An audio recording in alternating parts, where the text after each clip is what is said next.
What happens when you quit processed food for 30 days? The truth no one tells you. Hey everyone, welcome back to Home Cooking and Home Remedies. I'm Shamila Aslam, and today we're exploring something that completely reshaped how I think about food, energy, focus, and overall well-being. You've probably heard it 100 times. Cut out processed food, and you'll feel amazing. But let's be honest, how many of us actually know what that really means? What actually happens when you quit processed food for a full month? Does your body detox? Or is it all hype? Is it something sustainable or just another wellness trend floating around TikTok and Instagram? I decided to find out for myself. I committed to a full 30 days, no chips, no soda, no instant noodles, no cookies, and definitely no drive-through meals. For a full month, I went completely clean, eating only whole, unprocessed food made from scratch. And I documented every single thing I felt, the cravings, the headaches, the mood swings, the surprises, and the incredible transformations I didn't expect. And trust me, what I discovered shocked me more than I thought it would. Because quitting processed food isn't just about what's on your plate. It's about your mind, your hormones, your sleep, your emotions. Literally every part of you begins to change. So grab your headphones, get comfortable. Maybe sip on some herbal tea or lemon water, and let's dive deep into the real science and personal truth behind what happens when you quit processed food for 30 days. Part 1. What exactly is processed food? Before we dive into what happens to your body, we have to define the villain in the story: processed food. Now, technically, almost everything we eat is processed to some degree. When you cook, blend, or freeze food, that's processing too. But there's a massive difference between lightly processed foods like frozen vegetables or rolled oats and what scientists call ultra-processed foods, or UPFs. Ultra-processed foods are the ones that dominate supermarket shelves and fast food menus. These are foods that have been chemically altered, stripped of nutrients, and pumped with additives to enhance flavor, texture, and shelf life.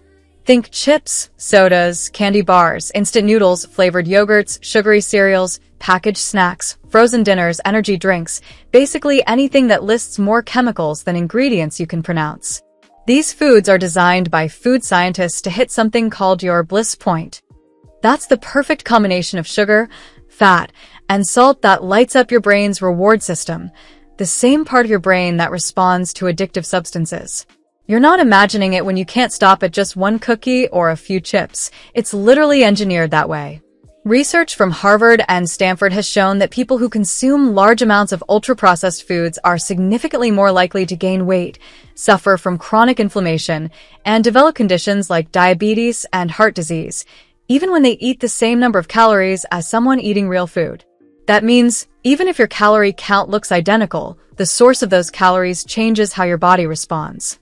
So when you quit processed food, you're not just eating clean. You're reprogramming your entire biological system. You're teaching your brain to stop craving artificial highs and start responding to natural hunger cues again. Part 2. The first week: cravings, mood swings, and withdrawal. Let's be real, the first week is brutal. When I started, I thought, how hard can it be? But within 2 days, my body was already protesting.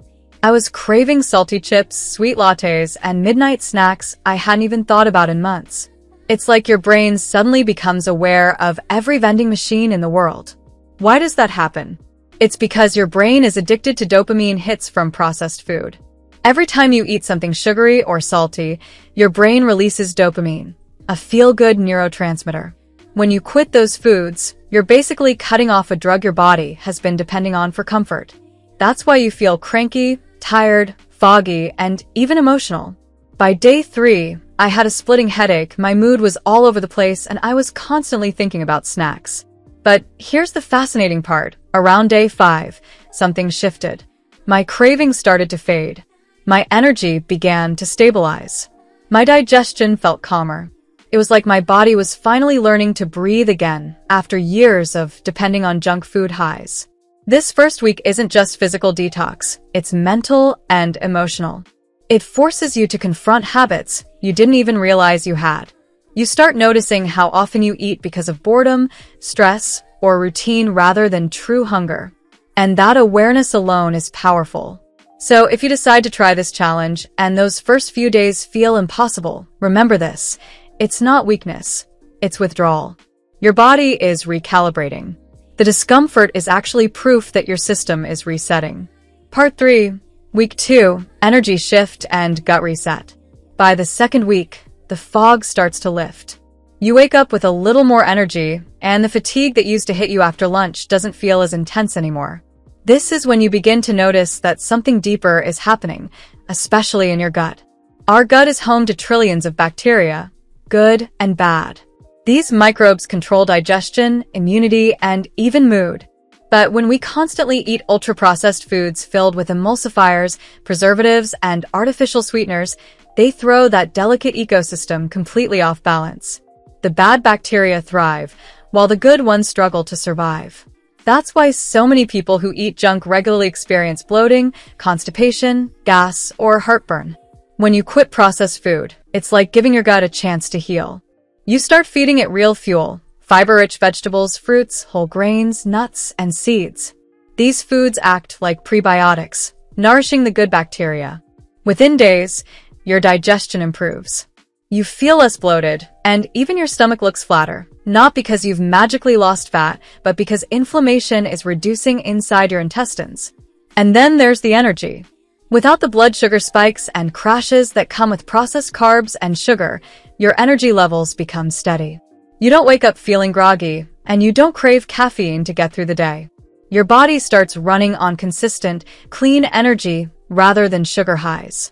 Another surprising change? Sleep. When your blood sugar stays stable, your sleep becomes deeper and more restorative. You might find yourself falling asleep faster and waking up refreshed, something that felt impossible when you were eating fast food at midnight. Even your taste buds start healing.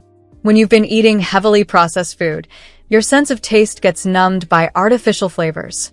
But after 2 weeks of real food, you'll notice that fruits suddenly taste sweeter, vegetables have more depth, and even plain water feels refreshing. That's your palate waking up again, something I didn't expect but absolutely loved. Part 4. Week 3. Metabolism, skin, and mental clarity. By week 3, the transformation becomes visible, and not just on the scale. When you consistently eat real food, fruits, vegetables, legumes, nuts, lean proteins, and whole grains, your metabolism starts to reset. It begins burning energy more efficiently, your hormones balance out, and your blood sugar becomes more predictable.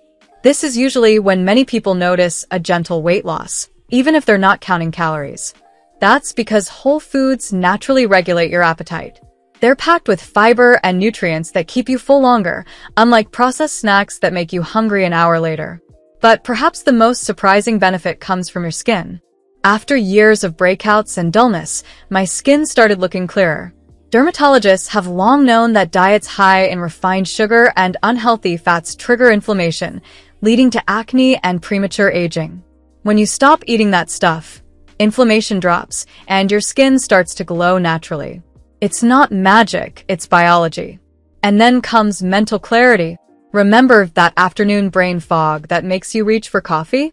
It's gone. Your focus sharpens, your mind feels alert, and your mood stabilizes. This is partly because your gut, now healthier, produces more serotonin, the neurotransmitter that regulates mood and happiness. That's the gut-brain connection in action. By week 3, you'll likely feel calmer, more focused, and more in control, not just of your food choices, but of your entire day.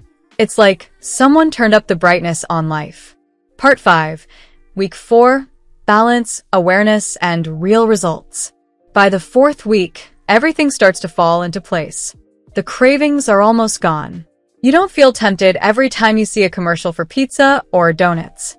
Your meals feel satisfying, your body feels lighter, and your relationship with food changes on a fundamental level. You start recognizing true hunger again. Not emotional hunger, not boredom hunger, but real hunger. And when you eat, you feel genuinely nourished. Food stops being a source of guilt or overindulgence. It becomes fuel, pleasure, and self-care.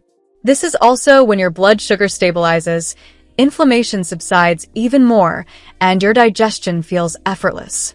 You may notice your clothes fitting better, your face looking less puffy, and your energy remaining consistent throughout the day. I remember reaching day 30 and realizing I didn't even want junk food anymore. It wasn't willpower, it was freedom. My body had adapted to a new normal. My taste buds evolved, my cravings vanished, and my energy felt clean, not chaotic.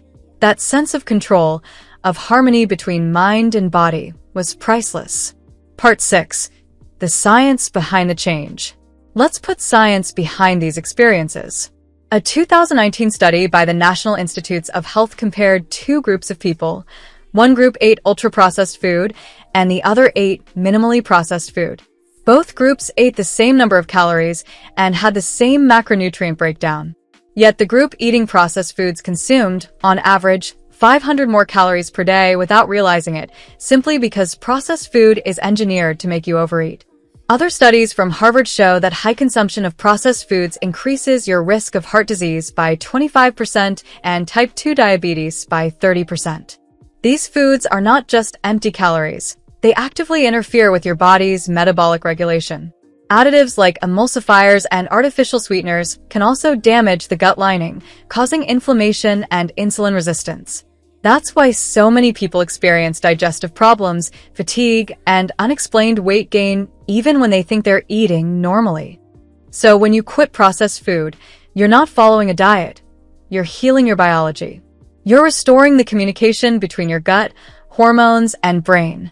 You're stabilizing your insulin, reducing inflammation, and giving your body a chance to operate the way it was meant to. Part 7. How to do it right. Tips for your 30-day reset. Now that you know the why, let's talk about the how. The key to quitting processed food isn't perfection, it's preparation. Before you begin, clean out your pantry. Get rid of snacks that tempt you, and start reading ingredient labels. If the ingredient list is longer than 2 lines or includes something you can't pronounce, it probably doesn't belong in your body. Stock your kitchen with real foods, colorful vegetables, fruits, lentils, oats, brown rice, nuts, eggs, yogurt, and herbs. Cook in batches so you don't reach for fast food when you're tired. Snack smarter. Replace chips with roasted chickpeas or almonds. Swap soda for infused water or green tea. Drink plenty of water. Sometimes your body confuses thirst for hunger. Don't aim for perfection. You might slip once or twice, and that's okay. What matters is getting back on track at the very next meal. Consistency matters more than flawlessness. Keep a journal. Track how you feel, your energy, your mood, your digestion, your sleep. You'll be amazed at how quickly your body gives you feedback. And celebrate every small win. The clearer skin, the lighter stomach, the steadier energy.